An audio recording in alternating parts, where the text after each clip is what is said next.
Students, আমি যে এই ভিডিওটা করছি, এই ভিডিওর উদ্দেশ্য কিন্তু তোমাকে ভয় দেখানো নয়, তোমাকে বাস্তবটা বোঝানো। এই ভিডিওতে তুমি বুঝতে পারবে যে ক্লাস 11-এর ভেক্টর মেকানিক্স এগুলো যদি ঠিকমতো কারোর রপ্ত না হয়ে থাকে, তাহলে ক্লাস 12-এ প্রথম থেকেই তার কি কি অসুবিধা হতে পারে। এসব আমরা একটু দেখে নিই।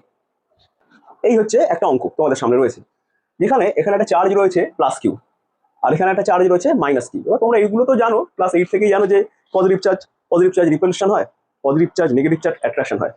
এখানে প্লাস কিউ চার্জটা একটা ফেভিকুইক আঠা দিয়ে আটকানো আছে, মাইনাস কিউ চার্জটাও ফেভিকুইক আঠা দিয়ে আটকানো আছে, অর্থাৎ এরা ফিক্সড আছে। এখন এদের মধ্যে যে ডিস্টেন্স রয়েছে, সেই ডিস্টেন্সের ঠিক মাঝখানে আমি একটা বিন্দু নিলাম, এবং সেই বিন্দু বরাবর আমি একটা লম্ব টানলাম, যাকে লম্ব সমদ্বিখণ্ডক বলা হয়। তার উপরে আমি একটা চার্জ রাখলাম, যেটা প্লাস কিউ বড় হাতের কিউ, এটা একটা ধনাত্মক চার্জ, পজিটিভ চার্জ। এবার প্রশ্ন করছি যে এই চার্জটার উপর কত ফোর্স অ্যাপ্লাই হচ্ছে ডিউ টু দিস চার্জেস। এখানেও দেখো, এখানে তোমার উত্তর দিতে গেলে তুমি কি দেখবে না, এই চার্জটাকে কি করবে, ঠেলবে, রাইট? অর্থাৎ এই যে লাইন বরাবর এই চার্জটাকে রিপেল করবে এদিকে। তো ধরা যাক এফ ফোর্সে রিপেল করছে, এবং এই চার্জটাকে কি করবে, ভালো করে দেখো, এটা নেগেটিভ চার্জ, এটা পজিটিভ চার্জ, তাকে কি করবে, অ্যাট্রাক্ট করবে। এবার দেখো, যেহেতু এখানেও চার্জ দুটো প্লাস কিউ আর ছোট হাতের কিউ আর বড় হাতের কিউ, এখানেও ছোট হাতের কিউ আর বড় হাতের কিউ, এবং এই দুটো ডিস্টেন্স যেহেতু সেম, এই ডিস্টেন্স যেহেতু সেম, তাই একে যত ফোর্স দিয়ে রিপেল করবে, ধরা যাক 10 নিউটন ফোর্স দিয়ে রিপেল করছে, একে ঠিক তত ফোর্স দিয়ে অ্যাট্রাক্ট করবে, অর্থাৎ 10 নিউটন ফোর্স দিয়ে অ্যাট্রাক্ট করবে। সেই জন্য এই দুটো ভেক্টর লেন্থ আমি সেম এঁকেছি। ওকে, এইবারে তোমাকে এখানে অ্যাঙ্গেলটা ধরা যাক বলে দেওয়া হলো যে থিটা। প্রশ্ন করছে যে এই চার্জের উপর কত ফোর্স অ্যাপ্লাই হচ্ছে। তাহলে স্টুডেন্টস, এখন এই যে দুটো ফোর্স বেরিয়ে এলো, এই দুটো ফোর্সে তোমাকে রেজাল্টেন্ট বার করতে হবে। রেজাল্টেন্ট বার করতে গেলেই এবার তোমার দরকার কি, ভেক্টরের ভালো কনসেপ্ট না থাকলে তুমি এর রেজাল্টেন্টটা বার করতে পারবে না। ঠিক আছে, তাহলে এর অ্যান্সার কি হবে দেখিনি আমরা। যারা ভেক্টর মনে আছে তারা একটু চেষ্টা করো, এফ আর এফ জাস্ট দেওয়া আছে, এফ আর এফ দিয়েই ভ্যালুটা বার করার চেষ্টা করো, ভিডিওটা পজ করে। ঠিক আছে, আমি করে দিচ্ছি তোমাকে। এইবার দেখো আমি কি করলাম, আমি এই পয়েন্টে একটা এরকম ভাবে অ্যাক্সিস কল্পনা করলাম, এক্স অ্যাক্সিস ওয়াই অ্যাক্সিস। এরপর আমি কি করলাম, এই যে ফোর্সটা রয়েছে, এই ফোর্সটাকে এই অ্যাক্সিসে এবং এই অ্যাক্সিসে কম্পোনেন্ট অ্যানালিসিস করে দিলাম। অর্থাৎ ভেক্টরের কম্পোনেন্ট অ্যানালিসিস ব্যাপারটা তোমাকে বুঝতে হবে। কম্পোনেন্ট অ্যানালিসিস করলাম, যথারীতি আমি এফ সাইন থিটা, আর এখানে এই ফোর্সটার জন্য এফ কস থিটা পেলাম। অর্থাৎ এখন আর আমাকে এই ফোর্সটা নিয়ে ভাবতে হবে না, এই দুটো ফোর্স নিয়ে জাস্ট ভাববো, কারণ এই ফোর্সটাকে আমি কম্পোনেন্ট অ্যানালিসিস করে দিয়েছি। এরপর দেখো, এইখানে যে আরেকটা ফোর্স ছিল এইদিকে, এই কালো রঙের যেটা, এটাকেও আমাকে কম্পোনেন্ট অ্যানালিসিস করতে হবে। যথারীতি কম্পোনেন্ট অ্যানালিসিস করলে পরে এই বরাবর পাবো এফ কস থিটা, আর এই বরাবর পাবো এফ সাইন থিটা। ঠিক আছে, এখন দেখো এই এফ সাইন থিটা, এই এফ সাইন থিটা অপোজিটে রয়েছে, অর্থাৎ এই দুটো ক্যান্সেল আউট হয়ে যাবে।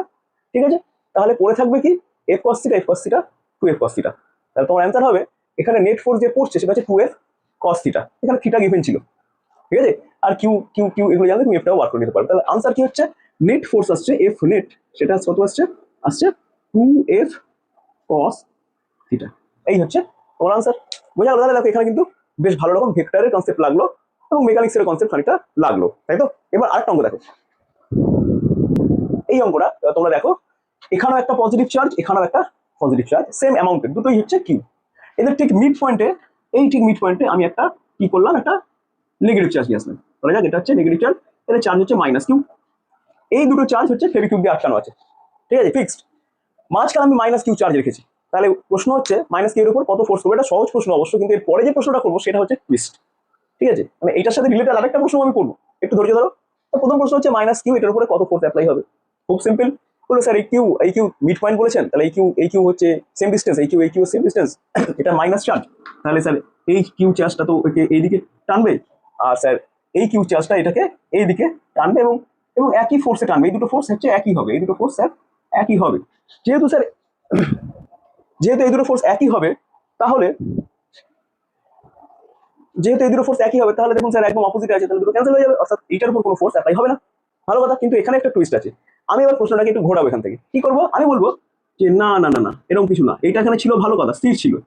আমি করলাম কি, ঠিক এইটাকে এই বরাবর একটা লাইন আমি টেনে দিলাম, দিয়ে বললাম এই চার্জটাকে খানিকটা এই জায়গায় আমি শিফট করলাম, এই চার্জটাকে এখানে না রেখে আমি এইখানটায় শিফট করিয়ে ছেড়ে দিলাম, এইখানটা শিফট করিয়ে আমি এবার ছেড়ে দিলাম, এখানে জাস্ট টেনে দিয়ে ছেড়ে দিলাম। তাহলে এবার কি হবে, তোমাকে জিজ্ঞেস করলাম কি হবে, ভালো করে শোনো। যখনই তুমি এখানে শিফট করে ছেড়ে দিলে, খেয়াল করে দেখো এই চার্জ একে টানবে এদিক বরাবর, আর এই চার্জ পজিটিভ আছে একে টানবে এদিক বরাবর। এই দুটো টানের ফলে এ কিন্তু আস্তে আস্তে নিচের দিকে নেমে আসবে, আস্তে আস্তে তাড়াতাড়ি নিচের দিকে নেমে আসবে। নিচের দিকে নেমে এসে এইখানটায় কিন্তু আর স্থির থাকতে পারবে না। কেন? তার ইনার্শিয়ার জন্য। যেহেতু একটা নির্দিষ্ট একটা মোশনে নেমে আসছিল, একটা বেগ নিয়ে নেমে আসছিল, তাহলে এখানে যখন আসবে ওর কিছু একটা বেগ তো থাকবে। কিন্তু এই জায়গাটায় যেহেতু কোনো ফোর্স নেই, কারণ এখানে একটু আগে দেখলে যেখানে থাকলে কোনো ফোর্স থাকে না, এই দুটো কি ফোর্স ক্যান্সেল হয়ে যাচ্ছে, কারণ এখানে কোনো ফোর্স নেই।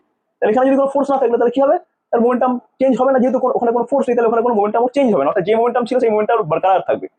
তার মানে কি হবে, এইখান থেকে ও এখানে আসে, এখানে থেমে যাবে না, ও এইখানটা চলে আসবে। কিন্তু এখানে যেই ও আসবে আবার দেখা যাবে এই চার্জ দুটো ওকে আবার টানবে, ফলে কি হবে, ওই দুটো টানের প্রভাবে রেজাল্টের বরাবর আবার ওদিকে যেতে থাকবে, এবং গিয়ে আবার এখানে যেই যাবে এখানেও একই গল্প, এই দুটো চার্জ টানবে আবার নিচে আসবে। তার মানে কি চার্জটা এখানে অসিলেট করতে থাকবে। অসিলেট করা মানে কি, এখানে দেখো খেয়াল করে দেখো এইটা কত ফোর্সে টানবে তার জন্য তোর ভেক্টর কনসেপ্টে জানা দরকার আছে, তাই তো। আবার দেখ যে এখানে যে অসিলেট করছে এরা, তো অসিলেট করছে যখন, তার মানে কি, তার মানে তো এসএইচএম এর কনসেপ্ট জানা দরকার আছে। তাহলে এখানে ভেক্টরের কনসেপ্ট লাগছে, এসএইচএম এর কনসেপ্ট, এসএইচএম এবং এসএইচ ভেক্টর আর এসএইচএম এর মাঝখানে একটা ব্রিজ হচ্ছে, সেটা মেকানিক্সের খানিকটা কনসেপ্ট লাগবে। তাহলে ইলেকট্রোস্ট্যাটিক্স এর অঙ্ক করছিস কিন্তু কাজে লাগছে কি, vector mechanics SHM, vector mechanics SHM, এই অঙ্কটা একদম ফুল প্রুফ প্রমাণ হয়ে গেল যে কতটা কাজে লাগতে পারে এইসব ক্ষেত্রে। এরপর আরেকটা অঙ্ক নিয়ে আসছি, এই এই হচ্ছে আরেকটা অঙ্ক। এখানে কি আছে, এখানে একটা পজিটিভ প্লেট আছে, এখানে এখানে একটা নেগেটিভ প্লেট আছে, ঠিক আছে। এই দুটো প্লেটের ঠিক মধ্যে ডিস্টেন্স হচ্ছে 2D। এই দুটো প্লেটের ঠিক মিড পয়েন্টে একটা চার্জ রেখেছি আমি, যেটা কিউ প্লাস কিউ। যথারীতি আমি যখন এই চার্জটাকে, প্রশ্নটা হচ্ছে এই চার্জটাকে ঠিক কত জোরে ছুটতে হবে যাতে করে ও ও এখান মানে এই প্লেটটা জাস্ট অতিক্রম করে যেতে পারে। মানে এত যদি আস্তে ছুটিস তাহলে কি হবে, তাহলে এই যে পজিটিভ প্লেট একে কি করবে, ঠেলবে, আর এই নেগেটিভ প্লেট একে টানবে। ফলে যদি খুব আস্তে ছুটিস তাহলে ও টুক করে এখানে পড়ে যাবে। আরেকটু জোরে ছিল ও এইখানটা পড়বে, আরেকটু জোরে ছিল ও এইখানটা পড়বে, আরেকটু জোরে ছিল ও টুস করে বেরিয়ে চলে যাবে। আমার প্রশ্ন হচ্ছে কত জোরে ছুটলে ও টুকুস করে বেরিয়ে চলে যাবে, ঠিক আছে। অর্থাৎ পাঁচটা কিরকম হওয়ার কথা, পাঁচটা এইরকম টাইপের হবে, এই দিক দিয়ে বেরিয়ে চলে যাবে, ঠিক আছে। প্রশ্ন বোঝা গেছে। এখন প্রশ্ন হচ্ছে এইখানে কত ভেলোসিটিতে ছুড়লে ও এরকম বেরিয়ে যাবে। এবং আরো প্রশ্ন জটিল করে দেওয়া যায়, এখানে যখন বেরোয় তখন ভেলোসিটি কত হবে, এটাও আমি প্রশ্ন করতে পারি, ঠিক আছে। তো ধরা যায় আমি আপাতত এখানে বলছি যে এখানে ওর ভেলোসিটি মিনিমাম কত, ম্যাক্সিমাম যা খুশি জোরে ছুড়লে তো ওভাস করে বেরিয়ে চলে যাবে, ঠিক মিনিমাম কত জোরে ছুড়লে, কত ভেলোসিটিতে ছুড়লে ও এটাকে অতিক্রম করবে। এই অঙ্কটা করার জন্য আমি দুটো ইকুয়েশন লিখবো, দেখো তোমরা ইকুয়েশন দুটো কেন এসছে বুঝতে পারো কিনা। এই হচ্ছে দুটো ইকুয়েশন, এক নম্বর ইকুয়েশনটা কেন হয়েছে আর দু নম্বর ইকুয়েশনটা কেন হয়েছে। তোমাকে আমি বলে দিচ্ছি যে একটা চার্জ এর উপর যখন ফোর্স অ্যাপ্লাই হয়, যদি এদিকে ইলেকট্রিক ফিল্ড ই হয়, দেখো পজিটিভ থেকে নেগেটিভ, তো এটা পজিটিভ প্লেট, এটা নেগেটিভ প্লেট, কোনো একটা পজিটিভ চার্জ যদি এখানে ছেড়ে দিচ্ছে দুম করে দিকে চলে আসবে এবং ফোর্স অ্যাপ্লাই হয় ওর উপরে, তাই না। যে ফোর্স অ্যাপ্লাই হচ্ছে ইউনিট চার্জের উপর, সেটাকে আমরা ই ধরছি, ফোর্সটাকে ধরছি আমি ই। তাহলে ইউনিট চার্জের উপর যদি ই ফোর্স অ্যাপ্লাই হয়, এখানে তো কিউ চার্জ রয়েছে, তাহলে ফোর্স অ্যাপ্লাই হবে কিউই। তাহলে ফোর্স অ্যাপ্লাই হলো কিউই, এবং কিউই কে যদি এম দিয়ে ভাগ করিস, অর্থাৎ এটার মাস যদি এম হয় তাহলে ফোর্স মানে তো কিউই, তাকে এম দিয়ে ভাগ করিস, তাহলে অ্যাক্সিলারেশন আসছে, তাই তো। তাহলে কিউই বাই এম এটা হচ্ছে অ্যাক্সিলারেশন, ঠিক আছে, বোঝা গেল। তাহলে এবার তোরা ভাব যে এই দুটি ইকুয়েশন কেন লিখলাম। এখন যার ভেক্টরের কনসেপ্ট বা প্রজেক্টাইলের কনসেপ্ট দুরন্ত আছে, সে কিন্তু ঝট করে বলে দেবে যে স্যার এই কারণে আপনি লিখেছেন। আর যাদের কনসেপ্ট দুর্বল আছে তারা এটা কিছুতেই হতে পারবে না যে কি কারণে আমি এটা লিখছি, ঠিক আছে। স্টুডেন্টস, আশা করি বোঝা গেল যে কতটা তোমার এই কনসেপ্টগুলো কাজে লাগতে চলেছে তোমার ক্লাস 12 এর জার্নিতে। এরপর গেল খালি ইলেকট্রোস্ট্যাটিক্স, এছাড়াও তোমাদের ম্যাগনেটোস্ট্যাটিক্স বলে একটা ম্যাগনেটিজম বলে একটা চ্যাপ্টার রয়েছে, সেখানেও কিন্তু দুরন্ত ওইগুলো প্রয়োগ হবে। শুধু তাই নয়, যত এগোবে বিভিন্ন ক্ষেত্রে মেকানিক্স কাজে লাগবে। এমনকি মডার্ন ফিজিক্সেও দেখা যাচ্ছে কিছু কিছু অঙ্ক এমন আছে যে ফোটন এসে হিট করলো, কত মোমেন্টাম হিট করলো, এবং হিট করার পর সেটা কত ভেলোসিটিতে সরে যাবে। একটা ফোটন একটা পার্টে একটা জায়গায় ধাক্কা মেরেছে, ধাক্কা মারার পর সে কতটা বেগে সরে যাবে। এরকম অঙ্ক আছে যেখানে মেকানিক্সের কনসেপ্ট কাজে লাগবে, মোমেন্টামের চেঞ্জের ডিরেকশন কাজ করে সেটাও কাজে লাগবে। যেমন আমি আরেকটা তোমার ছোট্ট একটা অঙ্ক জিজ্ঞেস করছি, তুমি দেখো বলতে পারো কিনা। ধরো এখানে একটা দেওয়াল আছে, একটা বল আছে এম, এ ভি ভেলোসিটিতে যাচ্ছে, যে এই দেওয়ালে ধাক্কা মারছে, ধাক্কা মারে আবার ভি ভেলোসিটিতেই ফিরে আসছে। হ্যাঁ, তো এবার প্রশ্ন করলাম যে এখানে মোমেন্টামের চেঞ্জ কত হলো, অর্থাৎ ভরবেগ কতটা পরিবর্তন হলো। এখন যাদের মনে হচ্ছে ভরবেগের পরিবর্তন স্যার হয়নি, এমভি ছিল এমভি নিয়েই তো ফিরে আসছে, অর্থাৎ এমভি ছিল এমভি রইলো, ভরবেগ তো পরিবর্তন হলোই না, এমভি ছিল এমভি রইলো, যাদের এটা মনে হচ্ছে তাদের মেকানিক্সের ভয়ানক কনসেপ্টের দুর্বলতা আছে, ভেক্টরের কনসেপ্ট ভয়ানক কিচ্ছু তারা বুঝতেই পারেনি, মেকানিক্স ভেক্টর কিচ্ছু বুঝতে পারেনি। যারা বলবে যে এখানে মোমেন্টামের চেঞ্জ 0 হলো, আর যারা বলতে পারবে স্যার এখানে মোমেন্টামের চেঞ্জ হলো 2mv, তাদের মোটামুটি কনসেপ্ট তৈরি আছে, মোটামুটি আছে। আর কতটা ডেপথ দরকার, এখানে আরো অনেক ডেপথের দরকার আছে। এবার তোমরা নিজেকে জাজ করবে যেটা তুমি কারা কারা 2mv বলতে পেরেছো আর কারা কারা 0 বলেছো, কমেন্টে জানাও যে আমার স্যার ভুল হয়েছে। এই দুটো ইকুয়েশন কেন লিখলাম, যারা বুঝতে পেরেছে তারা বলে হ্যাঁ স্যার আমি বুঝতে পেরেছি কেন লিখেছে, আর যারা বুঝতে পারেনি তারা জানাও স্যার বুঝতে পারিনি। এইটুকু সৎসাহ তোমার থাকতে হবে, তাই না। নিজেকে যদি শুধরাতে চাও তাহলে নিজের কোথায় খামতি আছে এইটুকু অ্যাডমিট করা সৎসাহ যার নেই, সে কিছুতেই নিজেকে শুধরাতে পারবে না। স্টুডেন্টস, আশা করি তোমাদেরকে মোটামুটি একটা ফিলিং দিতে পারলাম যে কতটা তোমার মেকানিক্স ভেক্টর বা 11 এর প্রথম দিকে যেগুলো পড়েছিল, যেগুলো এখন পুরোপুরি ভুলে যাওয়ার কথা, কারণ ফার্স্ট সেমিস্টারে ছিল, সেকেন্ড সেমিস্টারে এগুলো ছিলই না। এখন তুমি যখন থার্ড সেমিস্টারে যে মুভ করছো তখন আবার তোমার ফার্স্ট সেমিস্টারগুলোকে রিকল করতে হবে, এটা যারা ভুলে গেছো তারা কিন্তু সমস্যার মধ্যে পড়তে চলেছে।